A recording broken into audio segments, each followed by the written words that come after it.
کہتے ہیں کہ عمر بن خطاب سے پوچھا گیا کہ اے عمر تجھے رب کب سے ملا، تجھے رب کب سے ملا؟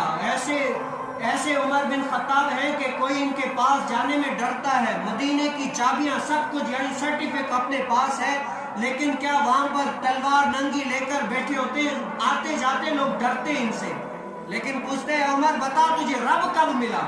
تو بڑا ہی خوبصورت جواب دیتے ہیں، کہتے ہیں کہ مدینہ یہ مکہ شریف سب کچھ یہ میرے قبضے میں تھا، میں ان کا بڑا تھا، لیکن سچ بتاتا ہوں مجھے رب تب سے ملا جب محمد عربی ملے۔ کیا ملا؟ مجھے رب تب ملا جب محمد عربی صلی اللہ علیہ وسلم ملے، تب مجھے رب ملا۔ یہ شان ہے خدمت گاروں کی سرکار کا عالم کا۔ کیا ہے؟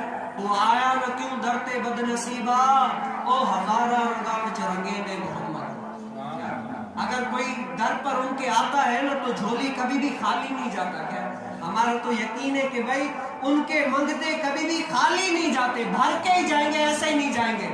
تو شاعر کیا کہتا ہے، تو آیا نہ کیوں درتے بد نصیبہ، او ہزارہ رنگا وچ رنگے دے محمد۔ وہ تو ایسے ایسے لوگوں کو رنگ کے جا رہے ہیں، ایسے ایسے جو برے تھے وہ بھی اچھے بن گئے، جو کافر تھے وہ بھی قرآن پاک پڑھ کے، جنہوں نے محمد عربی کو دیکھا، جنہوں نے نہ دیکھا صرف سنا، وہ بھی جو ہے نا اسلام قبول کر کے مسلمان ہو گئے، ایسے مسلمان ہوئے کہ ان کی لوگ مثالیں دینے لگے۔ لیکن کیا ہم کما حق ابھی آئے نہیں ہے نا، تو آیا نہ کیوں درتے بد نصیبہ، او ہزارہ رنگا وچ رنگے دے محمد۔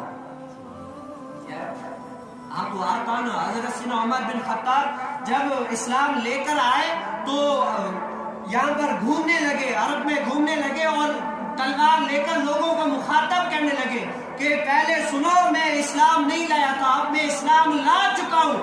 اب جو ہے نا جس کو بھی اپنی عورتیں بیواہ کرانی ہے، اپنے بچے یتیم کرانے ہیں، وہ عمر بن خطاب کے مقابلے میں آئے۔